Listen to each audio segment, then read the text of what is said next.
Hello, everyone. I'm here once again. It is Tuesday, the 14th of April, and this is not a lecture, actually. It's just my brief explanation of your midterm examinations. I completed them yesterday, and I have scanned them, and I'm going to return them to you as scans via email. And what I'm going to do now is just sort of explain to you what happened in the exams and the grading process so that you'll have the best possible sense of what you're looking at when you actually open up the exams and see the numbers and see the comments and all of that business. I will say, on the whole, it was a pretty good set of midterms. It's a clear indication, actually, that I'm probably growing a little soft in my dotage. When I give exams, my general standard, for whether it was a decent exam, a fair exam, is if people are able to succeed on it, to do well, to get up into B plus to A minus to A range. This happened, and so I consider this actually a pretty fair, decent exam. People succeeded, and as is always the case, don't you hate these people who succeed like this? They just don't seem to be able to help themselves. But that is part of the nature of the world. There are a few of them that could have been better, but there weren't any that I would consider anything like an abject disaster or anything like that. There's some room for an improvement, and I hope people will improve on the final, generally speaking, across the board. But on the whole, the news, by and large, is pretty good. Now, in terms of the exam, it's probably a fairly distant memory to you by now, so I'll just sort of run through the parts of it and explain to you what you will see and sort of how things went with each bit of it. The first bit was the identification section, and you were asked to do a half dozen IDs out of a choice of nine, so you had a little wiggle room. I should point out that four of the IDs that you had in that section actually appear in the study guide. So if you'd studied the study guide thoroughly, prepared it thoroughly, then four of them were basically giveaways. The ones I was able to spot actually, the Heptarchy, Augustine, Alfred the Great, and Danegeld, uh, were the four that appeared actually within the study guide itself. And most people did reasonably well on it. There were some issues where people would get confused and misidentify something, or they would leave elements out. They wouldn't give me a chronological element, or they wouldn't explain the significance of something very thoroughly, that kind of thing. And that's where most of the grading down occurs. A couple of pieces of advice. Never leave an ID blank. If you don't do it, I cannot assign any sort of partial credit. And usually, if somebody makes a stab at it, even if it's not entirely a great stab, I can usually justify to myself throwing a point or two in their direction for having made the effort. Also, don't do more than the number of IDs you're asked to complete. This is one of those things in life where you have to choose. And if you do extra IDs, I'm just going to read in this case, the first six I come across, basically. And anything beyond that, I'm more or less going to ignore, partially because it is one of these things where you have to choose. It's not, do everything and then make me choose which are the best. It doesn't work that way.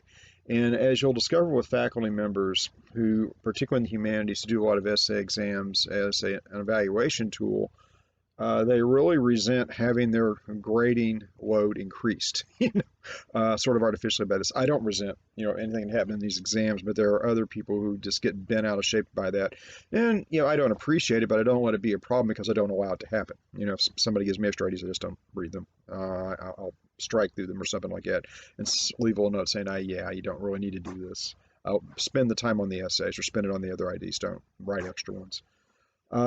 Now, just since I know the test is probably pretty fuzzy in your memory right now, I'll just run through the IDs very quickly and give you, I kept a rough tally as I was going along through this, which I seem to have put somewhere else. I hope I can locate it in the next minute, about how many IDs each person did. Here's my handy dandy 3x5 card. And so you'll know what the whole list of them was and which seemed to be the most popular. Simon de Montfort was the least popular. Actually, it was tied with another one. Only 5 of you did that. 14 of you answered the Heptarchy, one of the ones that was actually on the study guide. 5 of you also took a crack at the Synod of Whitby. And so that plus Simon de Montfort were the 2 that were least popular. 11 of you did Alfred the Great. That was on the study guide. 9 of you dealt with the Exchequer. The most popular one, which kind of surprised me, 16 of you chose to do this. It was Harold Hardrada. 13 of you answered Augustine, that was on the study guide. 13 of you also dealt with Danegeld, which 2 was on the study guide, and 10 of you dealt with Herring of the North. And so that's sort of the breakdown on that. And like I said, for the most part, people did reasonably well on the IDs. I don't have any special complaints there. In terms of the essays, you had to do one essay. I decided to simplify things and not have you do 2 shorter ones, but just have you do 1 longer one. And the first essay, I'll just go ahead and read the question for you again, since I can't project it to you easily. It had to do with Henry II, and this was the question. Henry II was one of the most celebrated of England's medieval monarchs. What was the source of his claim to the throne? By what path did he rise to power? What challenges did he face as he ruled his English and French possessions? And how did he contend with these challenges? Could the landed possessions he assembled and controlled be properly considered an empire? Why or why not? And if you're looking back on the study guide that you used to prepare the midterm, you would find basically asked in a slightly different way the fundamentals of this question on question 5 on the study guide. And again, a good job generally. I think where I found sort of a consistent problem was dealing with his domestic problems. So, one of the big issues Henry had to contend with once he became king was how to deal with issues such as alienated rights and alienated land, because his predecessor Stephen during the anarchy had granted out quite a bit of stuff to the nobles. He'd also allow them to have the right to construct castles, these so-called adulterine or unlicensed castles. And Henry spent a fair amount of time early in his reign trying to regain lands, regain rights, eliminate these castles as much as possible on the domestic front. And then there are the larger issues of what's going on with his French possessions, which most of you touched on in one respect or another. There was, in some essays, a tendency not to give a good explanation what his claim was to the throne and just to sort of jump into it, but you needed to actually explain why he had a claim, and that was through his mother Matilda, obviously, and how he got there, and that's sort of the process of the interregnum and the settlement with Stephen that was eventually hammered out, which allowed him to come in and maybe have a little bit more sense of legitimacy than he might have otherwise, although the claim was very legitimate to begin with. He was in direct line. The only question there is whether you let it pass through a woman or not, and that was the issue with Stephen and Matilda all the way along. But anyway, people generally did a pretty good job on it. I didn't have any huge complaints here. The second essay dealt with the Norman conquest and the continuity and change issue, and this was the question. Scholars have for generations debated the impact of the Norman conquest. Where some have seen change, others have discerned continuity. In regard to institutions and practices of governance in England, and that's the crucial part of the question, institutions and practice of governance. What did William the Conqueror find already in place when he assumed the throne of England? What from this did he preserve, and what innovations did he introduce? As a high medieval monarch, what did he hope to achieve? In a broad sense, how did Norman England differ from Anglo-Saxon England? And that's basically it. And if you're looking for where you would find the question on the original study guide, it's largely in question 6 on the study guide. And so that's where you would locate that. And basically, the biggest part of the question is just dealing with Anglo-Saxon and Norman institutions and what was already there. And we gave you sort of a laundry list of things in the lecture about what was already there. You had this Anglo-Saxon institution called the Baton. You had the shires and the sheriffs and the hundreds and the wapentakes, these administrative units that had been put into place. You had the use of the writ. You had just a whole number of things, and for the most part, William preserved these because they tended to work, and then he would just place his own spin on it to some extent. And so what you would do is you would probably then go in your essay to the rough equivalences of these institutions and explain how he kept them, maybe slightly altered them, expanded their use in some cases, changed it slightly, but that there would be a fair amount of continuity on these. You might talk very generally about the conception of kingship and William's attitude toward land as part of this. And you might mention innovations, and the big innovation we talked about was the use of the inquest. This is where you'd bring in Doomsday Book and that sort of thing. There are other issues you could talk about, but those were the principal things that I would expect to see in this because that most directly addresses the question. In terms of those goals, we mentioned these three things that most high medieval monarchs wanted to do, and that was to centralize royal authority, be able to communicate with all subjects in the kingdom through intervening layers of authority, and to enhance revenues. And so a lot of the stuff that you would see William doing fit into these categories in some form or fashion. He was a fairly typical high medieval monarch in that regard. And so that's sort of what I would expect to see on it. Um, the, the, there were some other things that would happen in the questions, and I don't, penalize people for giving me information that isn't especially relevant. The only penalty for that is you're not dealing with stuff that is relevant. And so when you sort of go off on a tangent and talk about other things disproportionately, then I just say, well, this doesn't really help you that much, but okay, and people generally did pretty well on it. Like I said, on neither of these questions were there huge problems or nothing that I felt that people can improve on fairly easily once they know how one of my exams works on the next exam. So the story, generally speaking, is pretty good. Now, a few words about the process by which I actually physically grade the exams. And I should know because of our coronavirus issue, there was a minor change in my custom of grading. It doesn't affect the outcome, it just affects the way I do it and where I do it. It's been a deal with me where I always find it very difficult to grade when I'm at home and very difficult to grade in the office. I just never can hardly make myself focus on it there. I'd rather be thinking about other things. And so the way I've always done it over the years is then I would go out to a coffee shop somewhere and buy a cup of tea or a cup of coffee or something and establish a quota of how much stuff I have to read before I leave. And so it becomes basically a caffeine tour for me. So you'll see me, going various. If you bump into me when I'm grading, you'll invariably see me out at some cafe somewhere. That's where I almost always do it. Obviously, that has not been an option. I couldn't go to the Black Hand. I couldn't go to Blanchard's. I couldn't go to Sugar and Twine over in Carytown. I couldn't even go to Elmore Leonard. Hell, I couldn't even go to friggin' Starbucks. Uh, Not even on that level. And so I guess maybe that's part of the reason for why it took me a little bit longer than usual to do this because I just sat in the basement at one of my little standing desks here and worked on it. And eventually got them done. And there was also this general sense of disruption I think all of us have experienced because of the movement away from campus and having to be sort of holed up in our houses. And so, yeah, like I think I've mentioned a couple times, uh, in information I've had from other faculty members, there has been sort of a general amotivational syndrome, where people are having a tough time getting around to the grading. Part of that may be due to the fact that, probably for me less than some people, the transition to digital sort of presentation required considerably more attention. They sort of put the grading to the side and then had a tough time coming back to it. Whatever the case is, it's done and I'm going to get these things back to you. But I did have to alter my process a little bit. In terms of actually how I do it, and this is the way I always do these things, whenever I can do it, as was the case with your first paper, I grade everything anonymously. On the papers, it's why I make you give me a cover sheet, which I can then bend back, sort of put to the side, and just read the essay at that point and do my evaluation.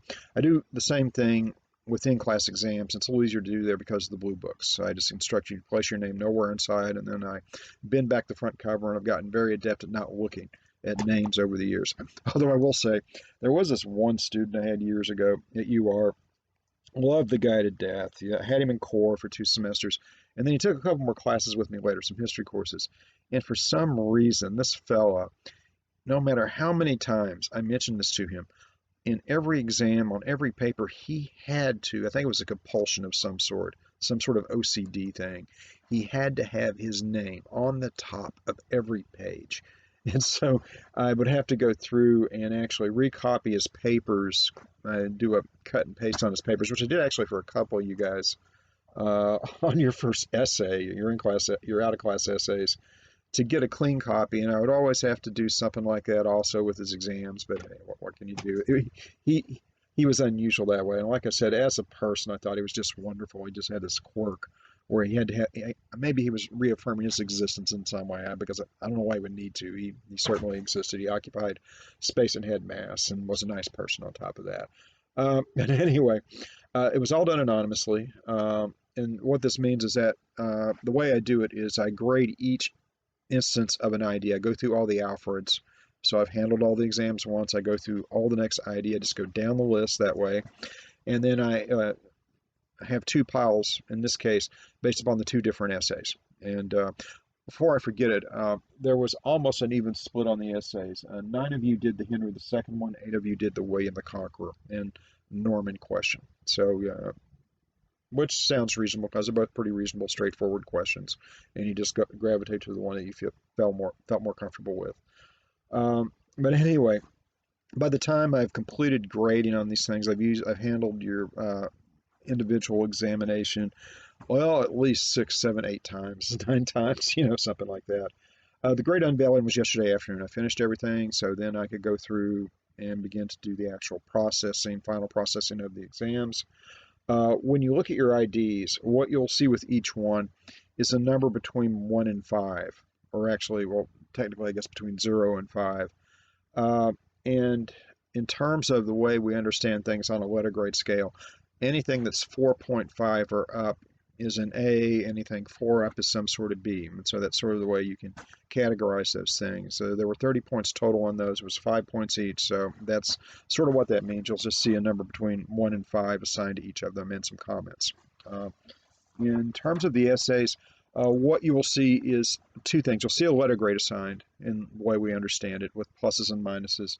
And then you'll see a number between 1 and 70, since the essay was worth 70% of the exam. A 63 and up is some sort of A, and it sort of goes down from there. A 56 and up is some sort of B, and so that's the way that grading scale runs. What you will then see is in the front cover of your blue book, I've recopied all these numbers in the front and added them up. It gives you a number between 1 and 100. Very easy to understand. So you have a numerical grade assigned. And as you know what the grading scale is. Anything 90 up is an A, 80 up is some sort of B, that kind of thing. You will discover in the examination, as with the papers, there are quite a few written comments. And I should note, this is not intended to slam anyone. I'm not attacking you by doing these. It's first of all explanatory. This is where I think there might be a little bit of a shortcoming either in an ID or an essay. And it's directed, secondly, toward improvement, that you sort of know the process after you've taken the midterm. And so you should be better prepared to cope with whatever happens on your final examination. Obviously with these, since they're just being scanned, you're dealing with my handwriting, which I freely concede is kind of difficult for people. And part of the problem also in these blue books, I grade with a fountain pen. Actually, this is the very pen that did pretty much all of it.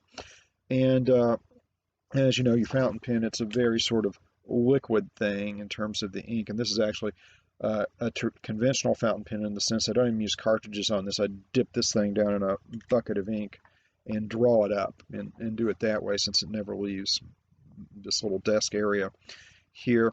The paper in the blue books is so crappy that it bleeds through a little bit more than you would like, but I'm hoping that it's semi-legible. If not, I have the scanned copies, and if you want me to run through it and explain things, we can do that over the phone, or we could do it. We could probably do it over Zoom. I haven't entirely sorted that out yet, but that's a possibility if you want to do that. And so if you have any questions in that regard. As is the case with all written assignments, whether it's an exam or a paper, I ask people to wait 24 hours before you talk to me about it. I want you, obviously, to take a crack at reading the comments. And in this case, I would have made these similar comments to these in class about the exam. I would encourage you, before you contact me, to take a look at the video first, because that'll probably answer most of your questions. And there's also some other stuff in here that I think just general information that you want to know for things going forward. Now, if you find a math problem, let me know immediately. Tell me what that is, and I'll correct it. Absolutely contact me if you have a question about the process of grading, because I do sometimes make mistakes. I'm fallible. I'm not perfect. One thing I will say, that if you're going to dispute something, and dispute's too strong a word, if you're just curious about something and how I did it, that's great. If you think there is a problem, let me know. One thing that I do caution everybody against is going on what I would call a fishing expedition. It's something that people would try to do in person, I think, if we were on campus. And it doesn't happen very rarely because I warn people against it. And what I mean by a fishing expedition is that you come to talk to me without any clear sense that there was anything particularly wrong with how your examination was evaluated, but you're hoping by your sheer intimidating presence, I'll suddenly start handing out points. It doesn't really work that way. At that age where I'm kind of tough to intimidate. I don't have that much to live for anyway. So, you're going to threaten me. And anyway, you're not threatening. None of you are like that. You're very nice people. But the point is, if you have an issue, yeah, absolutely come see me. Or not come see me, but actually contact me. And we'll sort out a way to talk about it, or at least I can explain why I think things should be the way they are. And if you can convince me that there's an issue, then I'll freely and quickly make an adjustment. But don't come in or contact me thinking we can do this fishing expedition thing. That never really works, especially well with me. Now, this leads, of course, to the big question, or a bigger question, the final examination. And we do need to do a final exam in here. It's sort of in the syllabus. Obviously, there are going to be some accommodations made to our circumstance, but we're going to try to do it as close to what I would normally do anyway. I think it's better for you that way. It's going to be what I would term a benevolent comprehensive. It's my usual practice with these. It's a two-part exam. The first part is just like the midterm in terms of format.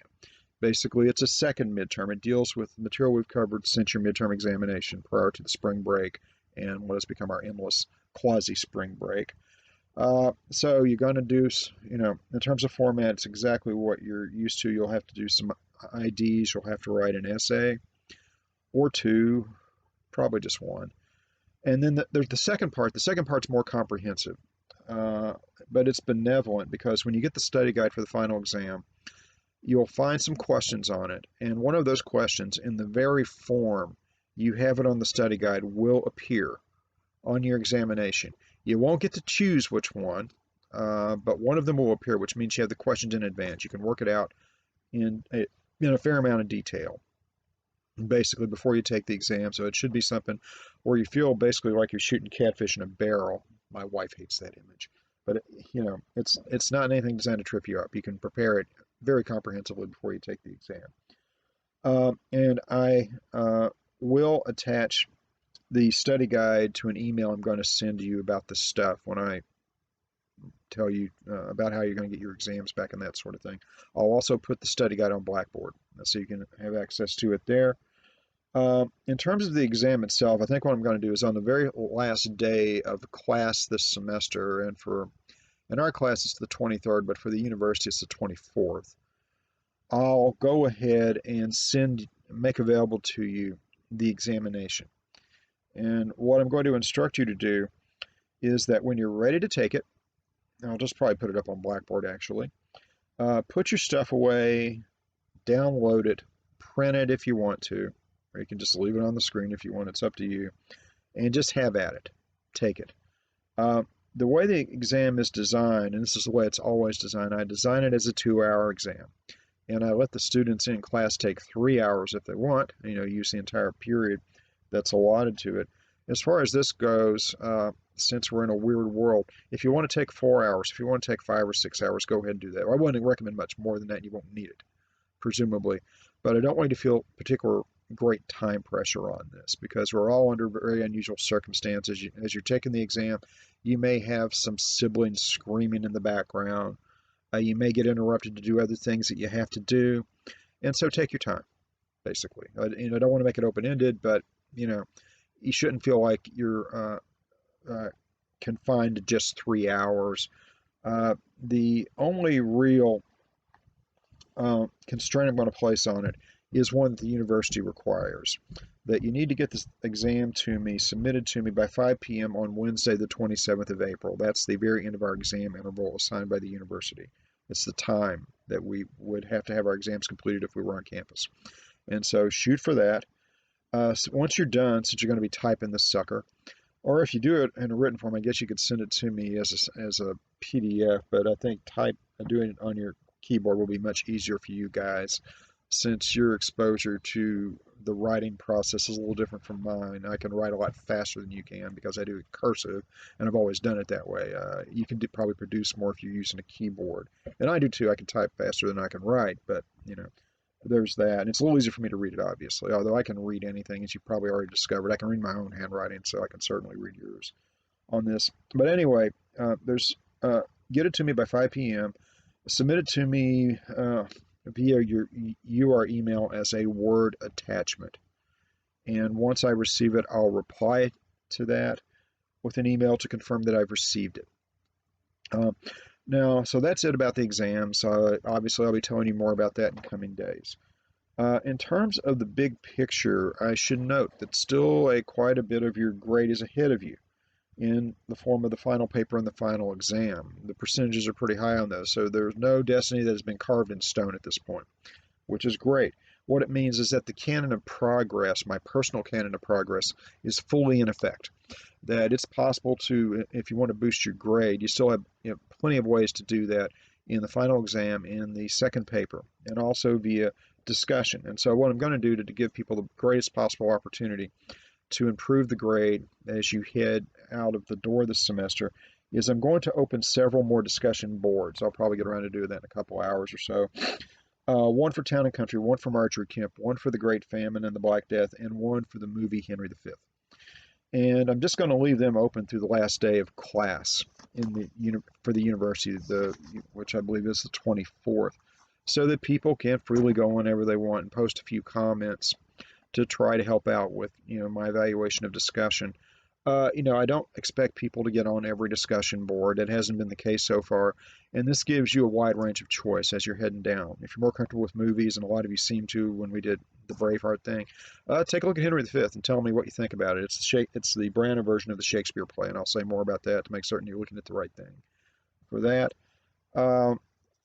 And so just take advantage of that. I should some mild cautionary notes. You should catch up on the lectures. It's clear some of them have been seen quite a bit, others less so. Uh, don't wait until the last day before you want to take your exam to catch up on that stuff. It would be better for you if you have a little time to go ahead and begin to catch up, because it'll be too much for you to process. It's like reading in that regard. That you, and it's kind of tough to skim in a way because of the way I do these things. So you just need to find ways to sit down and get through them. Otherwise, you won't be able to process it all. One real plus on the exams is that you have the course outlines. And so if you are taking a few notes and you have the outlines, preparing for the exam should be very simple. You have all the material sitting right there. You don't have to depend on somebody else's notes. You'll have your own set of pretty good notes provided for you partially. And so and you're going to have plenty of time to take the exam. I'm trying to reduce some of the stress of the stuff, and I think this is probably the best way to do it. Now, in terms of your second essay, the last one that you'll be doing, the rough draft deadline is supposed to be sort of by the close of the day this coming Thursday, which is the 16th. Now, thinking about it, I don't see any reason not to go ahead and extend that till the 17th, that Friday, and I can get all the stuff done over the weekend for any that come in sort of last minute.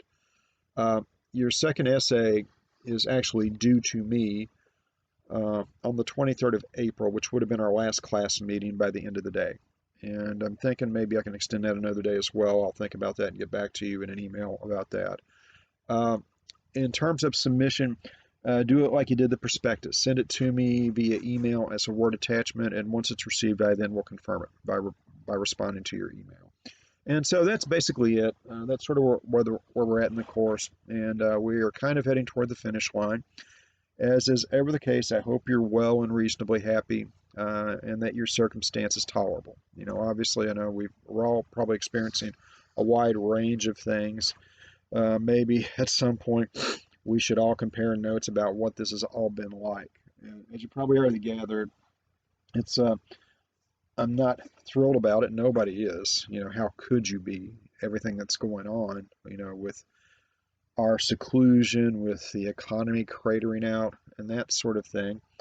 But as I think I probably already mentioned, of all the people in the circle of acquaintances of Professor Drell and me, I am by almost unanimous consent considered to be the person best able to cope with it. And I think everybody has, and I hope you've adjusted well. And maybe we can talk about that again once all of our serious academic stuff is over. But anyway, I'm wishing you the best. If you have any questions, feel free to contact me via email or give me a phone call. You have my home phone number, and we're around. We're not leaving the house that much, so feel free to avail yourself of it. And we'll talk to you again in a bit. Bye bye.